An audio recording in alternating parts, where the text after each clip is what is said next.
আপনারা খেয়াল করেছেন কিনা 30% এবং আমাদের প্রেজেন্টার 30% এবং 70% বিষয়টা বলেছে।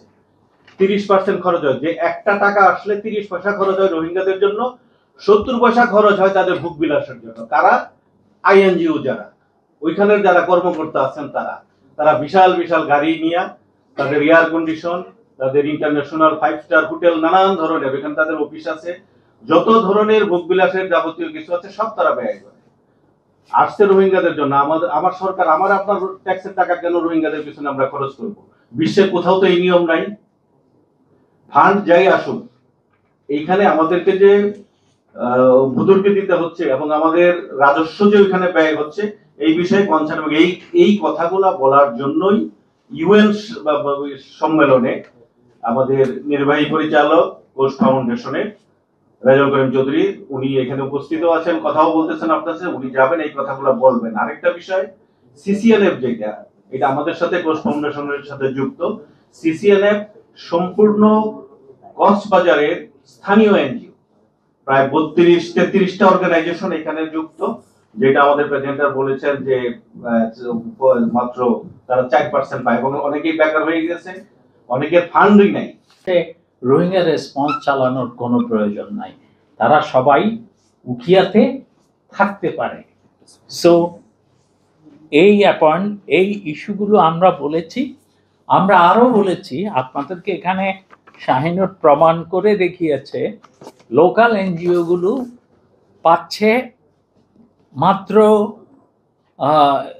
4.80% ফান্ড, কিন্তু তারা বড় প্রজেক্টগুলো চালাচ্ছে খুব কম খরচে। সুতরাং অপারেশনে যদি আইএনজিও গুলো এবং ন্যাশনাল এনজিও গুলো থাকে, তাহলে সেটা খরচ খুব বেড়ে যায়।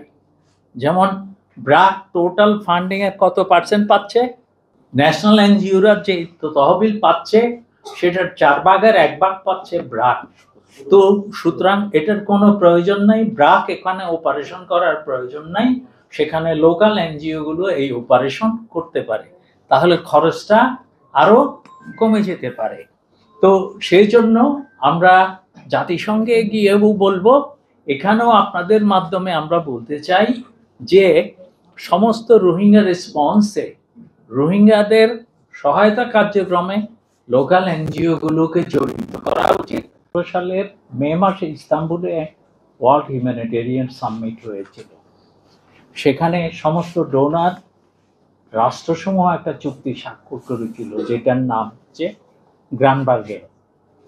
এবং এই গ্রান্ড বার্গেনের একটা কমিটি আছে, এরা প্রতি মাসে মাসে মিটিং করে, প্রতি মাসে মাসে সম্মেলন করে। তো এই লোকাল এনজিও লোকালাইজেশন, এদেরকে নিয়ে কেন কাজ করা দরকার, এটা নিয়ে বহু গবেষণা আছে। তো এগুলোকে ফলো করেন আমাদের মোহাম্মদ ইকবাল উদ্দিন।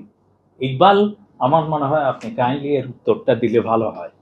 রেজা ভাই যেটা বলেছেন, গ্লোবাল একটা কমিটমেন্ট আছে, আমরা সাস্টেইনেবল এবং ইকোনমিক্যালি ভায়াবল সিস্টেমের জন্য স্থানীয় সংগঠনগুলোর কাছে যাবো। এটা গ্লোবাল কমিটমেন্ট, দাতা দেশগুলো এবং হিউম্যানিটেরিয়ান যত গ্লোবাল বড় বড় অ্যাক্টর আছে, তাদের এটা একটা প্রতিশ্রুতি। সেগুলোরই সাব অফিস হচ্ছে বাংলাদেশে, যত বড় বড় আইএনজিও আপনি দেখছেন বা এমবেসি দেখছেন, সেগুলোরই হেডকোয়ার্টারের সাব অফিস। এদের অটোমেটিক দায়িত্ব এই যে আন্তর্জাতিক একটা চুক্তি, মোরাল চুক্তি, এটা দেশে বাস্তবায়ন করা, সেজন্যই তারা। তাহলে 16 থেকে পর্যন্ত 9 বছর চলে গেছে, 2026-এ গিয়ে শেষ হবে। আমাদের হিসাবে এতদিনে বাংলাদেশে এই যে স্থানীয় সংগঠনগুলোকে ক্ষমতা হস্তান্তর করা, নেতৃত্ব তৈরি করা, এটা হয়ে যাওয়া উচিত ছিল। হয়নি কেন? আপনি যে কথাটা বললেন যে স্থানীয় সংগঠনগুলোর কি ক্যাপাসিটি আছে, তারা কি ট্রান্সপারেন্ট, একই বিষয়গুলো এরা অনেকটা হাইলাইট করে যেন আপনাকে স্পেস না দেওয়া যায়। আমরা তো স্থানীয় সংগঠন, আমরা আইএনজিওর সাথে কাজ করি, ইউএন এর সাথে কাজ করি। তাহলে ইউএন এর এবং আইএনজিওর প্রথম দায়িত্ব হলো, কোথাও যদি আপনার পার্টনারের সাথে সম্পর্কে অবনতি থাকে, অবিশ্বাস থাকে, আপনি সেখানে তার ক্যাপাসিটি বিল্ড করেন, আপনি তাকে আপনার সমপর্যায়ে নিয়ে আসেন, আপনি একটা পরিকল্পনা দেন, আপনার জবাবদিহিতা নিশ্চিত করেন, যেন আপনি চলে গেলে আপনার ওই সংগঠন আপনার মতন কোয়ালিটি প্রোগ্রাম ইমপ্লিমেন্টেশন করতে পারে।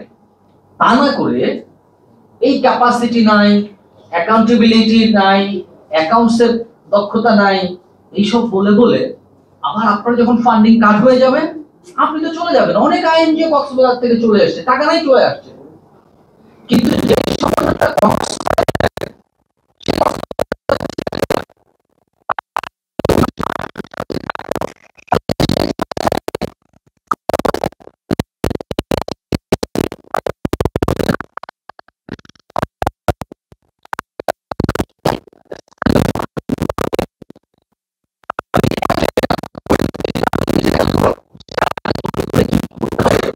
আগুন লাগলে ক্যাম্পে কি করতে হবে তাকে সেভাবে ট্রেন করেন, আপনি সরে আসেন, তাকে স্পেস দেন। আমার মনে হয় একটা পর্যায়ে এরকম করতে করতে দেখবেন যে আপনি না থাকলেও ওই রোহিঙ্গারা, ওই হোস্ট কমিউনিটি টেকনাফ এবং মুখিয়াতে তারাই অনেকটা নিজেদেরকে প্রিপেয়ার করতে পারবে। আমি সারা জীবন আপনাকে কেন WFP $12 দিয়ে খাবার দিতেই থাকবে বা WFP, আপনি যেন নিজে আয় রোজগার করে আপনার খাবার আনতে পারেন, এই জন্য WFP উচিত আসেন আপনাদেরকে ট্রেনিং দেই, শিক্ষা দেই, লিঙ্কেজ করি। কেন রোহিঙ্গাদের প্রোডাক্ট আন্তর্জাতিক পর্যায়ে যাবে না? যদি বাংলাদেশের গার্মেন্টস এর প্রোডাক্ট এত আন্তর্জাতিক পর্যায়ে যেতে পারে, আইএনজিও গুলো এতদিন ধরে কি করেছে, ইউএন কি করেছে, আমাদের প্রশ্ন তোলার দরকার। রোহিঙ্গাদের প্রোডাক্ট আন্তর্জাতিক পর্যায়ে ইউএসএ তে, ইউরোপে যাবে, আপনাদের দায়িত্ব হলো তাদেরকে শেখানো। যদি গার্মেন্টস একটা নিরক্ষর কর্মী গিয়ে এত মিলিয়ন মিলিয়ন ডলারের প্রোডাক্ট আনতে পারে, তাহলে ইউএন আইএনজিও কেন রোহিঙ্গাদেরকে ট্রেন দিয়ে সেই পর্যায়ে নিতে পারে না? এবং তারাই তো ইউরোপ আমেরিকা থেকে আসছে। এই পণ্যগুলো প্রায়োরিটি ভিত্তিতে বিনা সুদে বিনা ট্যাক্সে ওখানে রপ্তানি হবে, বেনিফিট পাবে রোহিঙ্গারা। আমাদের সরকারের উপর তো এটা দায়িত্ব নেওয়ার কোনো প্রশ্ন নাই। এগুলো কিন্তু আমাদের চিন্তা করতে হবে এবং প্রশ্ন করতে হবে। তো আমার মনে হয় যে আপনার উত্তর আমি দিতে পেরেছি। অশেষ ধন্যবাদ।